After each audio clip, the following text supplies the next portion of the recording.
Hi everybody, this is Mike the Gamer Guy, and as you can probably tell, we're still not in the old shooting location, but oh well, I still want to get one video out of August here at the end. This is actually August 31st around 2:24 when I'm recording this, so we'll just see how well that goes. This might be a September 1st video, but I'm going to try and get it out on time. There's been a lot of reasons why videos have been slower recently, but I'm going to continue to try and bring you videos. I don't want a large dry spell like usual. Anyway, here is the subject of today's video. It's the Famicom compatibility test video I promised forever ago. Now, this video would have actually been out much earlier, probably at least a week, but unfortunately the disc which I recorded all the footage onto has mysteriously gone missing, and to make another one and then to rip that would take a really long time.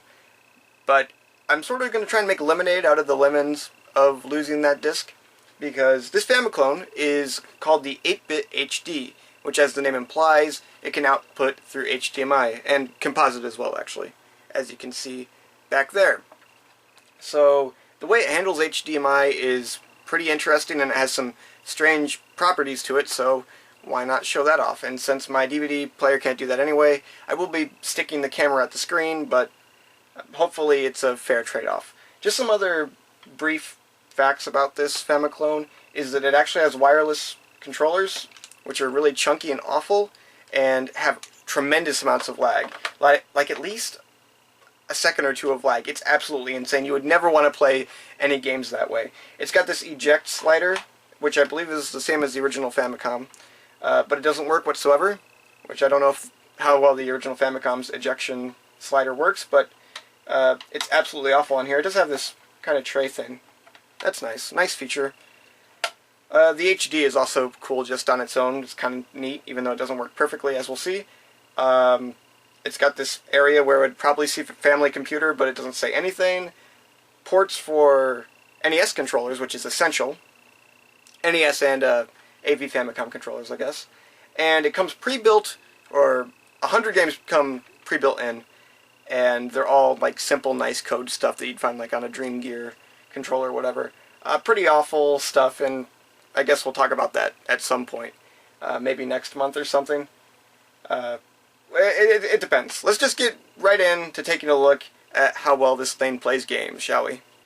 Alright, so I never would have imagined that we would be pointing the camera at the TV. It's very, like, 2009 YouTube. Turn up the volume here. But I realized that shooting it off the monitor, which has much fewer, like, scan line type things, you won't be able to hear the sound of the games, and that's kind of a bad thing, I assume. Plus, the sound capabilities of this thing are somewhat important. Alright, so for starters, we're just gonna hit it with an easy one. I'm gonna try Super Mario Bros. 3. And if this doesn't play, then any hopes of the Shenzhen Nanjing stuff working, dead in the water. Alright.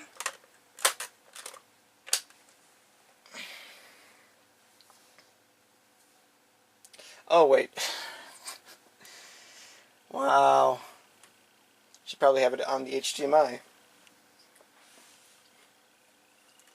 Look, it's Super Mario Bros. 3 in widescreen.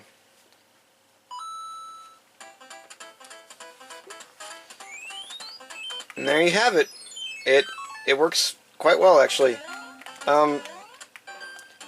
This TV might be slightly better resolution than the previous one I tested this on.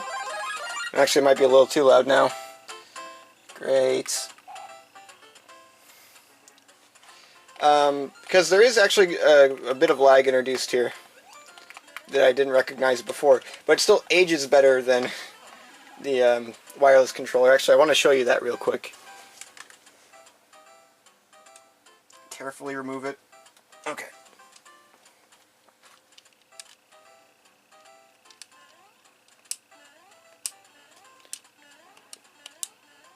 It's awful.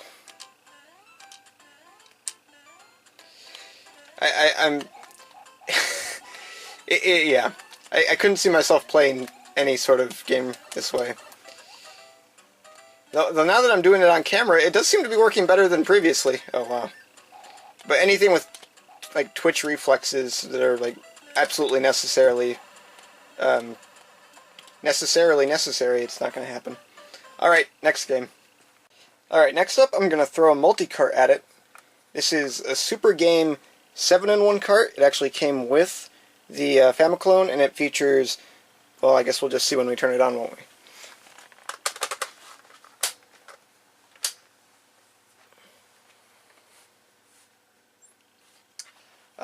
Great menu, by the way, with Paper Mario. But yes, it has Mario 3 to 6, 14, 10, 9, and 16. And I believe Mario 2 is actually Super Brothers 2. Let's check it out. Oh no, it is actually Super Mario Brothers 2. And it runs at the correct speed. Yes, it was another success. We can move on to the next thing, I think. Though I am always tempted to play Mario 2 whenever I get the chance. Just at this moment, I would like to say that, you know, it comes through pretty good. The colors seem a little bit weird, and color problems are something that are more, how to say, pronounced in other games, as we'll see. But overall, I think it actually looks pretty decent. Next, let's do a complete pirate original with Somari the Adventurer.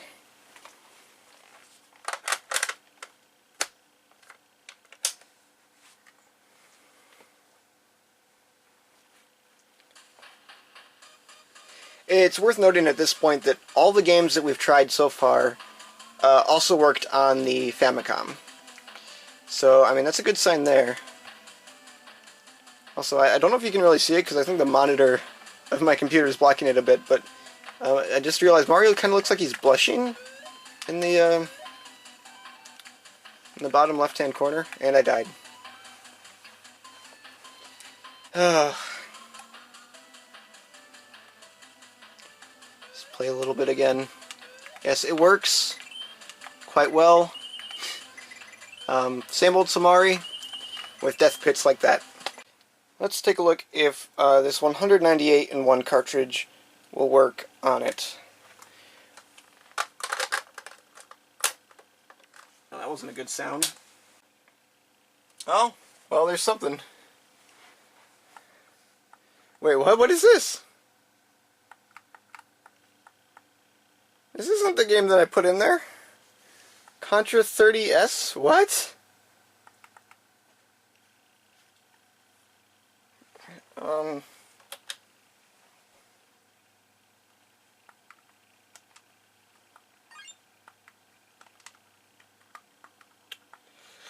That is bizarre. Super Contra. Is this just Super C? Is this nothing? That is weird. Okay, I'm gonna say probably incompatible. It seems to have problems running this one, which is interesting because I looked up the company that seems to have produced this. I think it's Shenren, well, something. I can't remember exactly what it is right now, but they seem to be the people behind the Cool Boy cartridges. So kind of odd if they're responsible for those products if they don't work. Alright, now on to something a bit more complex. Let's see how it handles Link to the Past here.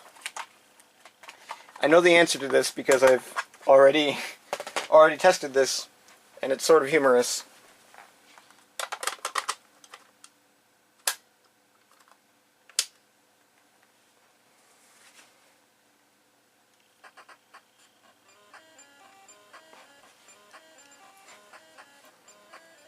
That groovy music. Those of you who...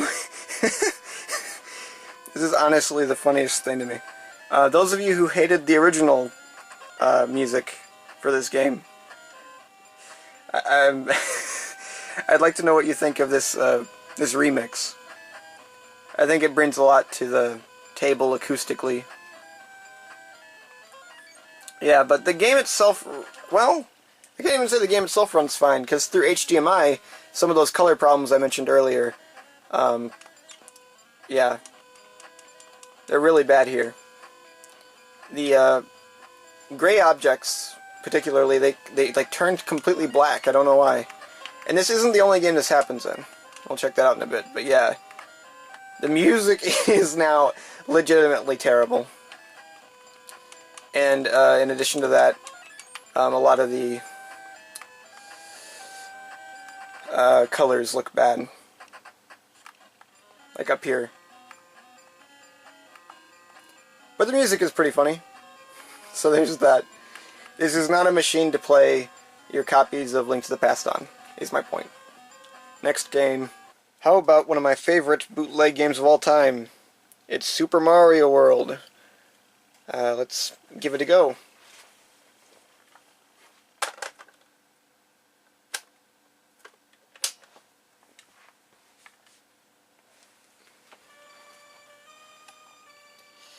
So, as you can hear, music sounds right. The visuals look about what you'd expect. Let's start it up. As you'll see, the issue with the colors is in this game too, unfortunately, with the castle on the bridge. Overall, it works pretty well.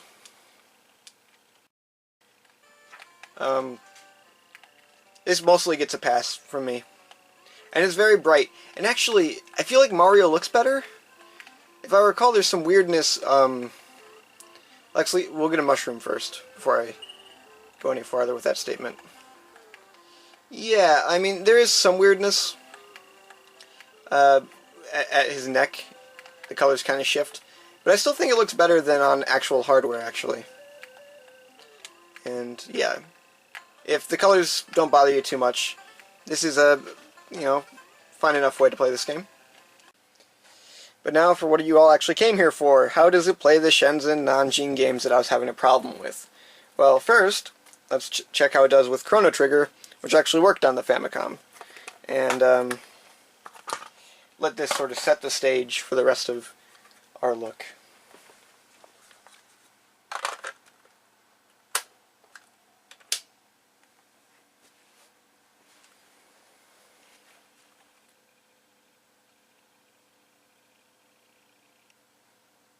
Nothing.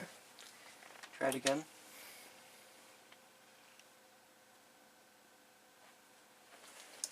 Alright, doesn't look like it wants to work.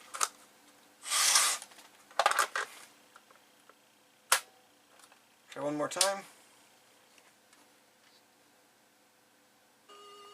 Ta-da! It's Chrono Trigger! And you can play it. And you can see Chrono's amazing walk animation. Which is one of my favorite things.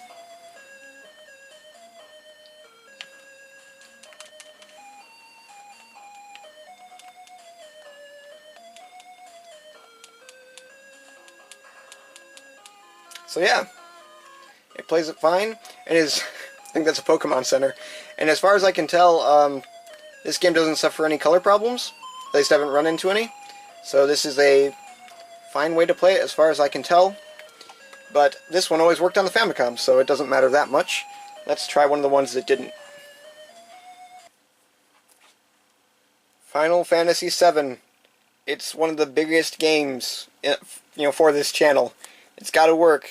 It must work, otherwise we're doomed. So let's hope it does just that. Now, those of you who saw the previous video will recall that you can get somewhat far in this one. So let's just check it out and see what happens.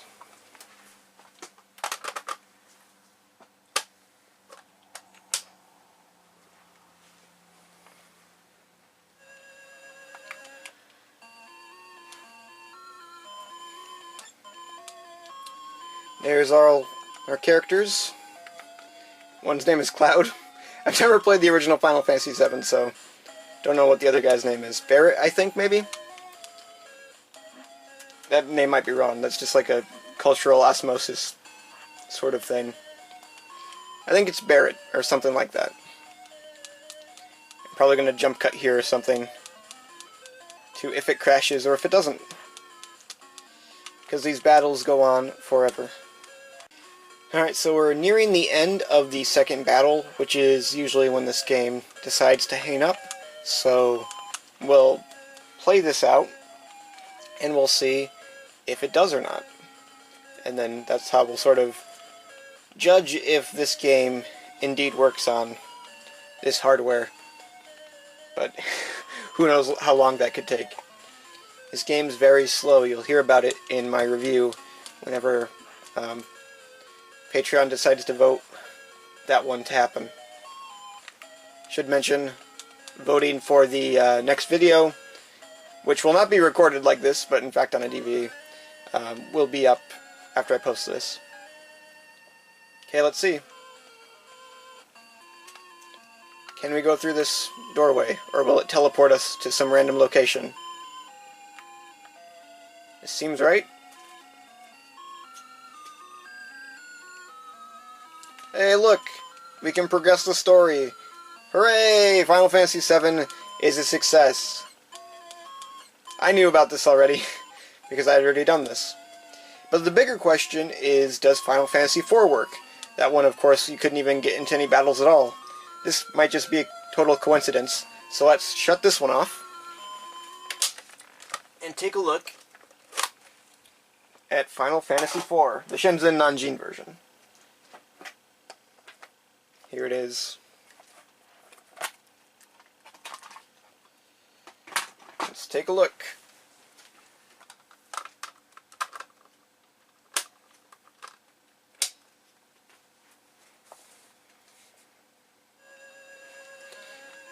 It's the title screen. And what's this? What? Where is this? Is this late in the game because me and Tom actually played through quite a bit of it? And it worked perfectly fine? The answer is yes. This game is actually very well done for what it is. Heard a lot of negative things about it online actually, and I am honestly thoroughly impressed. This one also works perfectly. You can, no freezes or anything. Just perfect. There's some balancing issues with it and stuff, but at least it doesn't break. We'll talk about that later. Next game. Alright, so lastly, let's take a look at the other Final Fantasy IV games. I'm just going to look at 1 and 3, because I figure if 1 works, then 2 probably works, and vice versa. Now, you'll recall that, actually, originally, these games worked on the Famicom, aside from 3, but the control was all messed up. So let's see if this fixed the control problem or not. It seems like kind of a weird thing, but who knows, maybe this hardware will fix that problem too. So here's game 1.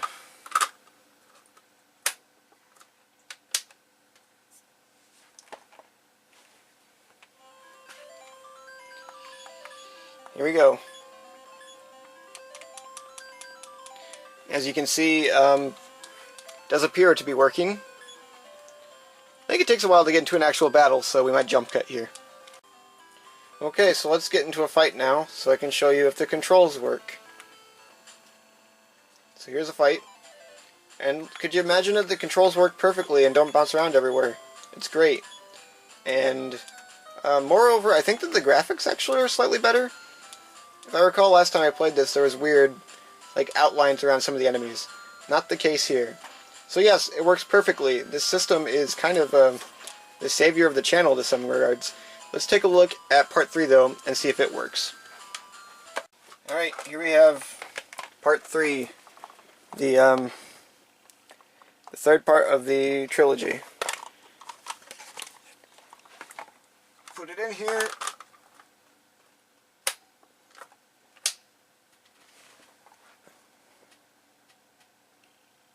And as you can see, nothing. Yes. Even this system cannot save Part 3 of Final Fantasy IV. So that's sort of unfortunate, but what can you do? Overall, I'm pretty pleased because we're going to get to review a bunch more games here coming up. So as you saw, the thing actually works rather well. There are some problems with the sound, as we heard, and the visuals aren't perfect, but overall I'm very pleased that we now have a system that we can play Final Fantasy VII and other games on. Now we're in a car. You might be wondering why, Well, as I told you, the next part's going to be an AVS compatibility test, and mine is still in repair. So we're going to go pick one up from Jordan, good friend and patron of the show, and we're going to go borrow his AVS for a compatibility test. So we're going to do that. Also, for some reason, I just want to mention this now, there's like a smog in the air. It's like really bad, and I don't know why. It's kind of worrying. But we're just going to put that aside and hope that it doesn't kill us. Let's go.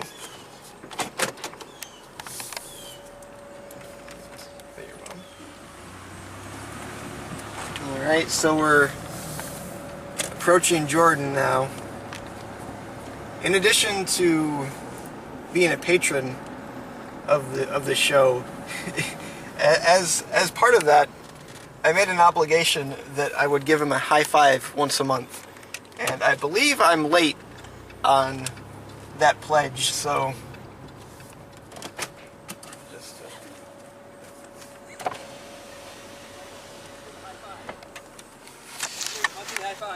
monthly high five, as I mentioned. What?